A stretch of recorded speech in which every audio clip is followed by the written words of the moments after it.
guys, welcome back to the channel. I'm Callie, and today I'm going to be talking about book to screen adaptations. What prompted me to start thinking about more of these is I've seen increase in media where they are taking more books and turning them into TV shows, movies, Hulu specials, Amazon specials, Netflix specials, all that kind of stuff. The most recent one being Heartstopper, which I will be talking about later in this video, but I have a whole slew of books that I have read and have seen the adaptation and kind of what I think about it.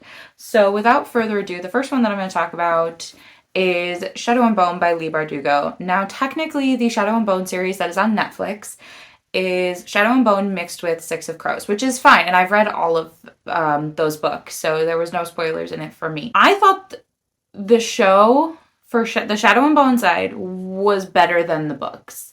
In my opinion, I really like the way that they approached the way the Grishaverse was in the books and then was able to translate it. I think the thing that made it better on screen was the fact that we weren't just getting Alina's perspectives. We got Mal's, we got the Darklings, we got Kaz's, we got Jesper. So we bounced around a lot. And it wasn't just Alina's annoying internal monologue the entire time. Because for Shadow and Bone, I hate Mal in the books.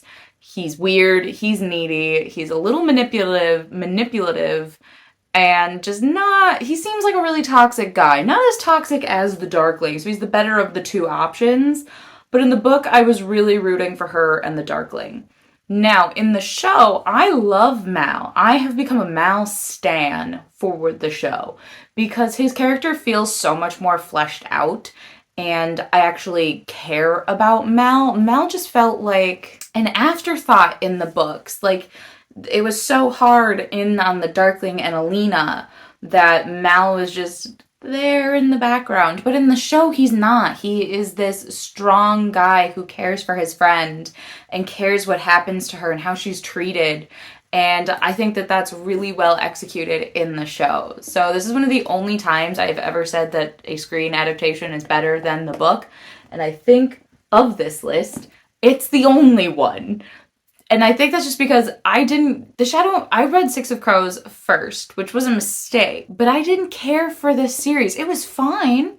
It was a decent YA series with magic and cool things, but it was okay. Whereas the show amps everything up and makes everything really interesting. And I'm super excited to see where the show is going to go and how they're going to handle it with the transition between after Ruin and Rising to Six of Crows, and then once Six of Crows is over, if they transition to King of Scars and Nikolai's story. So I'm very intrigued as to how that's all going to go, considering the show is called Shadow and Bone. I would recommend the show, 100%. I will just say, personally like the show a bit better. The next one that I have is a more recent one. This is a Hulu exclusive film of No Exit by Taylor Adams. This is a thriller novel that I read a couple of months ago, and right when I finished it, I saw the trailer for the movie that was coming out that was based on the book. The film has the same core concepts of the book. However, everything else is different, and it was so agitating. This was a really bad adaptation. I did not care for it. The acting was really good, and I liked the effects. I think where everything went wrong was the script. It was all wrong. Everything about Darcy's character was wrong. Like, she was a very morally gray protagonist, but the way they portrayed her was a junkie who hated everything. That's not even close to, like, the film starts off with her escaping rehab because her mother is dying. The book opens up with her leaving college because her mother is dying. So those are vastly different things and ways to introduce a character. Immediately in this book, I kind of felt for her. She left college, she wanted to go take care of her mom, and so you have that immediate sympathy in the novel, whereas in the book, I immediately didn't give a crap about her. Like, she escaped rehab, and it was just, you didn't care for her character throughout the entire movie, and that just set it up for failure in my eyes. So for me, the book was fantastic. I think I gave this 4.5 or 5 stars. I thought it was a great thriller. So many twists and turns that were really exciting. The movie, I would give a 2 out of 5. It was, if I hadn't read the book, it would have been fine. However, comparatively, not good. The next one that I have is one that just dropped, and that is Heartstopper by Alice Osman. This just dropped on Netflix as a TV show. Now, this was really cool because this is actually a graphic novel that they have translated into a live-action TV show. I binged watched it the day it dropped, and I loved it. I cried. It was fantastic. It is one of the best page-to-screen adaptations I've ever seen. Everything, the characters, the acting, the script, everything was so well thought out. We also got a little bit more, whereas these are mainly in the perspectives of Charlie and Nick, who are 2 boys who fall for each other. And it's adorable. Everything about it is adorable and wholesome, and the show had that exact same vibe as the graphic novels themselves. But the show also showed us different perspectives from all the other kids within their class. And I thought that was really well done because we've only started to get that in the more recent volumes 3 and volume 4, opposed to volumes 1 and 2, which I think that first season focuses on, I know for sure, volume 1, and I think halfway, if not all of volume 2. So I'm really excited. Since they're so short, they were able to put 2 books into one season, and I thought that was really cool. However, a little scary because then we're going to run out really fast. But 100% love this. It is a great accurate representation of teenagers. It is a great and accurate demonstration of anxiety and just coming to terms with who you are. And it's just, I would highly recommend both the graphic novel series and the TV show. Both of them were 5 out of 5s for me. Up next, I have The Book Thief by Markus Zusak. I loved this book. This book I read in high school for my senior year English class, and I became obsessed with it. And the movie, I think, came out when I was around college age. I don't remember the year that the movie came out. But The Book Thief is such a poignant and interestingly written book. It is following a young girl and her family during World War II as they hide a Jewish refugee, and her and her family are not Jewish. But the story is written from the perspective of death. And I found that to be just so fascinating, and I was really nervous about the screen adaptation because of that interesting perspective. And I think it handled it really well. There were a few differences that irked me, but the film still gave the same vibe and feeling that I got from the book. The book for me was a 5 out of 5. I would give the movie about a 4 out of 5. I think the acting was really well done. The script could have used some work. But overall, I think for vibes and matching a book and how this book makes you feel, that was translated exquisitely in this film. So I would recommend it, but I will say the book was better. The last one that I have on this list is Confess by Colleen Hoover, and this was made into a mini-series that I had to dig around to find.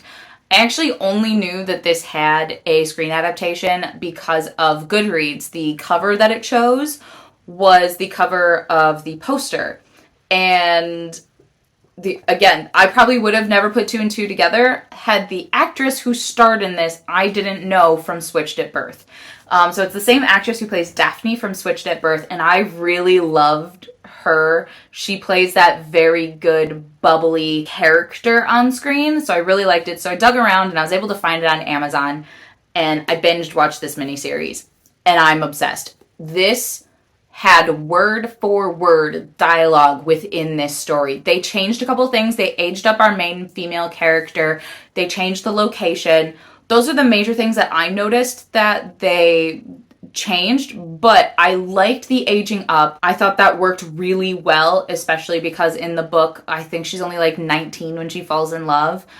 whereas she's a lot older. I think she's 28 in the film and that, or in the miniseries, and that makes a lot more sense because the actress did a phenomenal job of portraying our main character. And it made a lot more sense, when you have a younger love story in a book, it's really less cringy because you can imagine it however you want. However, in the screen, you can only imagine it the way they're showing it to you, so it becomes a little cringy. So I think that was a really smart move. I don't know why they changed the location. I don't really think it mattered. I don't really think it had a huge impact. But the story stayed the same, and everything was thought out flawlessly. I get both of these 5 stars in my opinion. I think they are fantastic.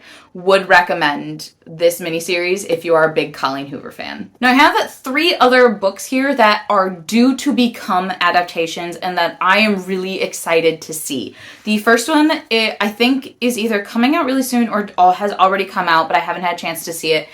And that is The Hating Game by Sally Thorne. This is a romance. It's starring Lucy Hale, who I've been watching since she was on like Drake and Josh. I love her. She's a really fun actress, and I think she can portray Lucy really well. I'm unfamiliar with the male lead within the movie, but I have really high hopes, and I'm excited to see this movie. I know Brittany and I have been talking about going to see it together, but again, I can't remember if it's already out or if it's coming out soon. The next one that I have is another Colleen Hoover book, and that is It Ends With Us by Colleen Hoover. This is due to become a film that is directed by Jason Baldori, who was one of the male stars in Jane the Virgin. That's actually how I found out this was becoming a movie. I follow him on Instagram. He played Raphael. He is directing it with the help of Colleen Hoover into a film that I believe is coming out later this year. So I have a lot of high hopes. Once he left Jane the Virgin, he started doing a lot more in the directing and producing, and he did 5 Feet Apart, and I heard that was a really good book-to-movie adaptation. I have not seen it nor read the book, so I cannot speak to that one, but I've heard really good things, and it seems like he is kind of jumping on this train of making books into films. And I adore him even more for it, because if he's doing a good job, I'm super excited. And the last one that I have that I'm really excited for is The Invisible Life of Addie LaRue by V.E. Schwab is being turned into a film. This one we haven't been given a lot of information. We know that the rights have been bought, and we've been given a director who, I can't remember who the director is off the top of my head. I will put it down here, but I believe this is due to release late next year. But Addie LaRue was one of my favorite books of 2020 or 2021. I think I've read it in 2021. I can't remember, but it was my favorite book, I think, of last year. Yeah, it was of last year. It was a favorite, and I'm really excited to see how it's translated on screen, because I think the back and forth between the different time periods is going to be really exciting and can be done really, really well on the big screen. So really pumped for this one, and I hope that it is given the justice that this book deserves. There are a couple others, like ACOTAR is being set to be a TV show for Hulu. We have been given little to no information besides the fact that it's Hulu, and it is going to be directed by the same director who has done Outlander. So I'm excited for that one, because I've actually recently gotten into Outlander, and I've heard that the book to film is done really well. Plus, I really like his directing style. I think Outlander's done really, really well. So I have high hopes for that, but we don't have a ton of information, so I'm a little wary on it. And then those are really the only ones that I know that are really hard set into that we will be seeing soon. Let me know down below what are some of your favorite book to movie adaptations. Let me know if you watched any of these and what your opinions are. If you've also read the books, feel free to like, comment, subscribe to our channel. We post videos every Tuesday, Thursday, with the occasional Sunday, and I'll see you guys in our next video. Bye!